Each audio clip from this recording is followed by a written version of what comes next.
یہ قرآن ایک بابرکت کتاب ہے جسے ہم نے آپ صلی اللہ علیہ وسلم پر نازل کیا تاکہ لوگ اس پہ غور اور فکر کریں اور تاکہ اہل فہم اس سے نصیحت حاصل کریں۔ بسم اللہ الرحمن الرحیم۔ السلام علیکم ورحمۃ اللہ وبرکاتہ۔ ناظرین کرام، درس قرآن مجید کے آج کے اس پروگرام میں ہم سورہ احزاب کی آیت نمبر 36 تا آیت نمبر 39 کا ترجمہ اور تفسیر پیش کر رہے ہیں اور آخر میں پوچھے گئے سوال کا جواب ہوگا۔ اعوذ باللہ من الشیطان الرجیم، بسم اللہ الرحمن الرحیم۔ وما كان لمؤمن ولا مؤمنة إذا قضى الله ورسوله أمرا أن يكون لهم الخيرة من أمرهم ومن يعص الله ورسوله فقد ضل ضلالا مبينا۔ وَإِذْ تَقُولُ لِلَّذِي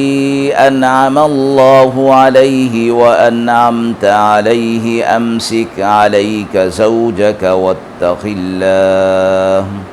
وَتُخْفِي فِي نَفْسِكَ مَا اللَّهُ مُبْدِيهِ وَتَخْشَى النَّاسَ وَاللَّهُ أَحَقُّ أَن تَخْشَاهُ۔ فَلَمَّا قَضَى زَيْدٌ مِّنْهَا وَطَرًا زَوَّجْنَاكَهَا لِكَيْ لَا يَكُونَ عَلَى الْمُؤْمِنِينَ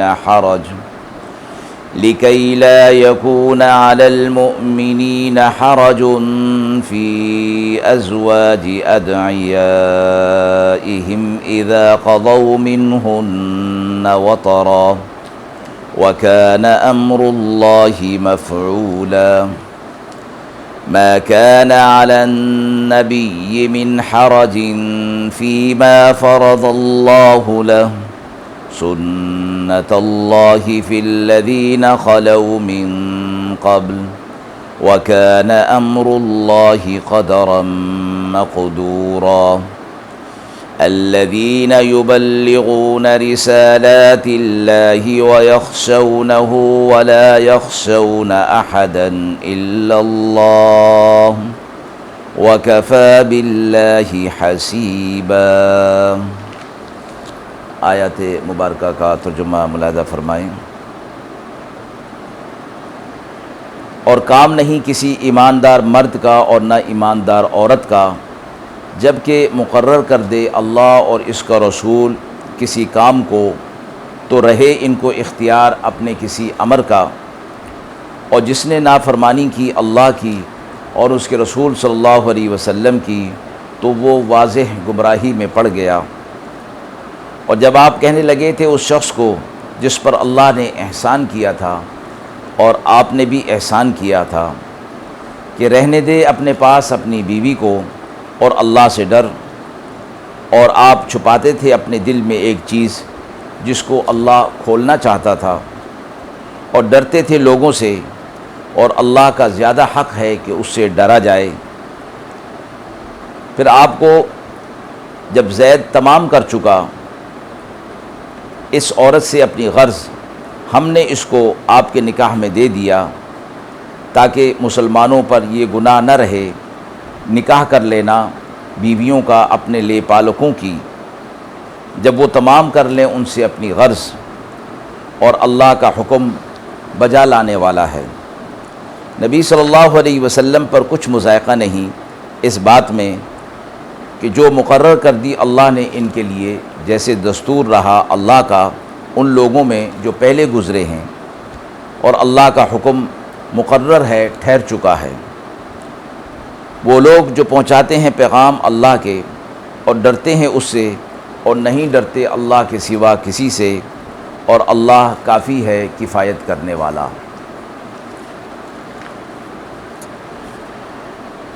مذکورہ آیات کا شان نزول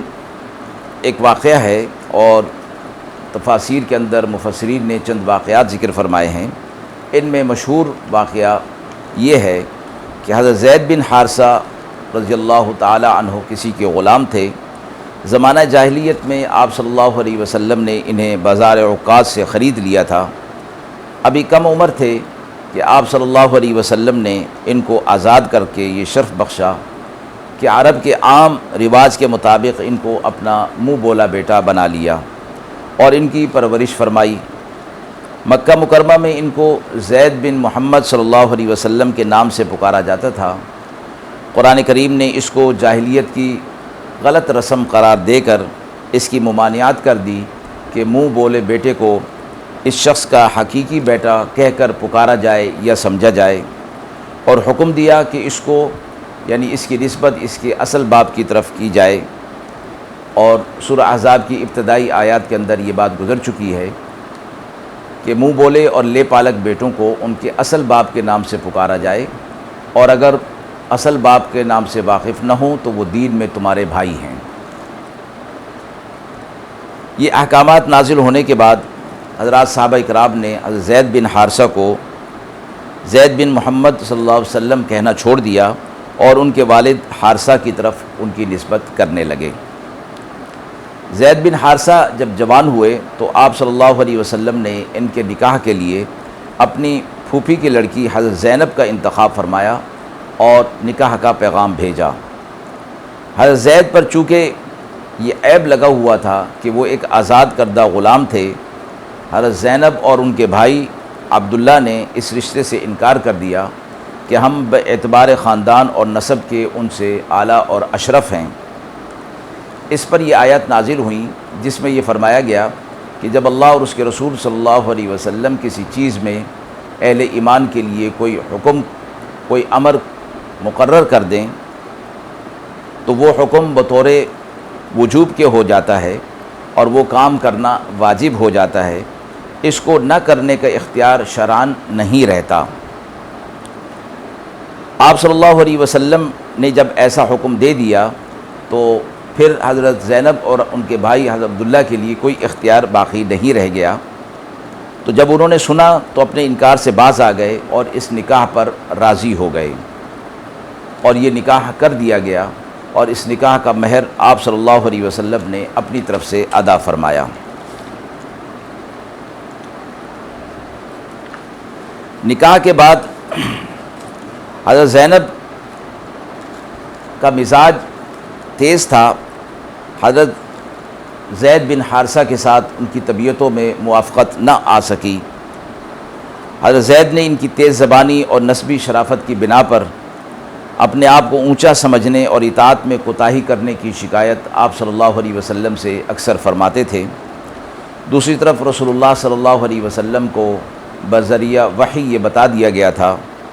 کہ زید ان کو طلاق دے دیں گے، اس کے بعد حضرت زینب کا نکاح آپ کے ساتھ ہو جائے گا۔ ایک دن حضرت زید نے انہی شکایات کو حضرت صلی اللہ علیہ وسلم کے سامنے ذکر فرمایا اور اپنا ارادہ ظاہر کیا کہ میں ان کو فارغ کر دوں یعنی طلاق دے دوں۔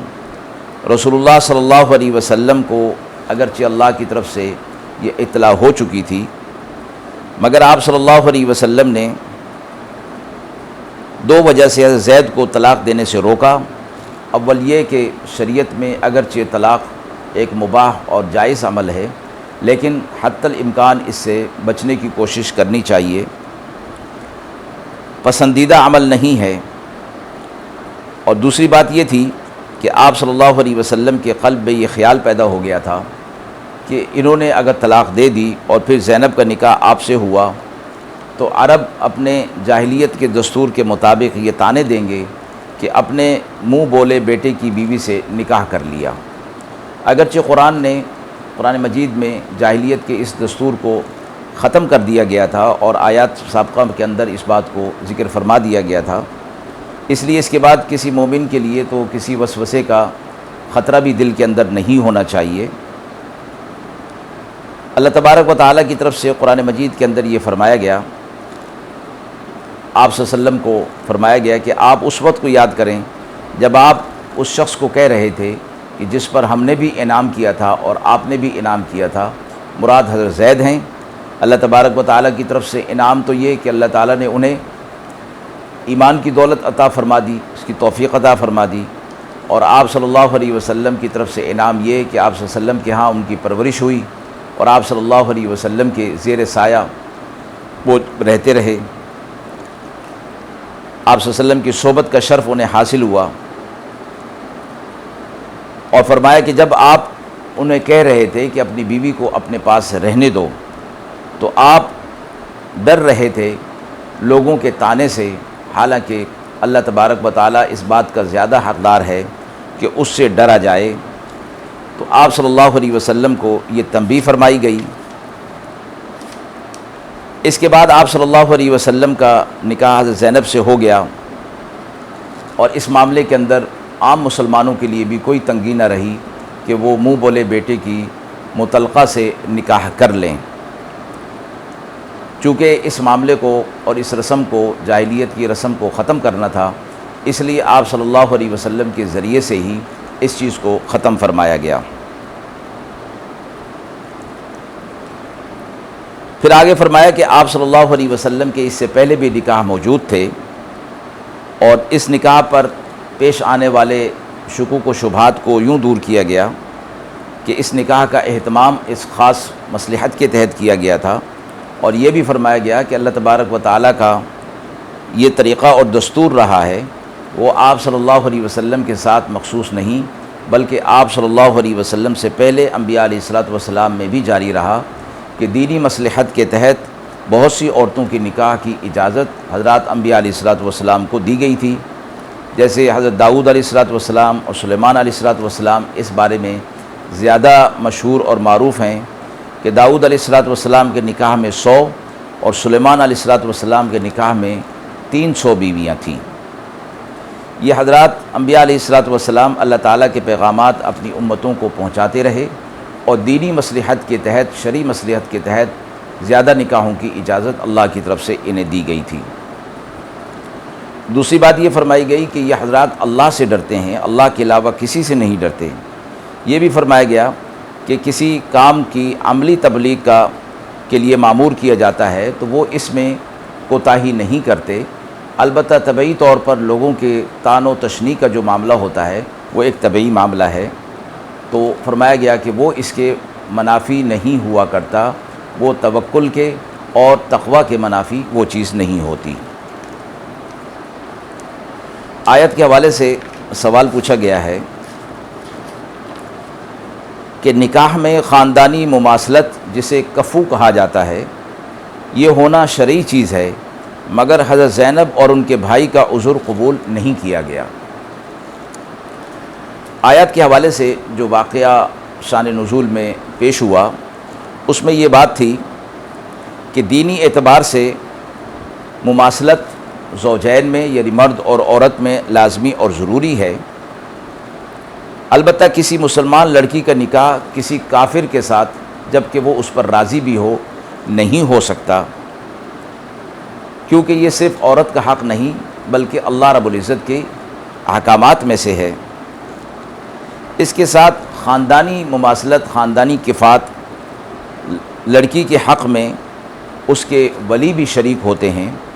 اگر عاقلہ بالغہ لڑکی مالدار خاندان سے ہونے کے باوجود اپنا نکاح کسی غریب اور فقیر شخص سے کرنے پر راضی ہو کر اپنے اس حق کو ساقط کر دیتی ہے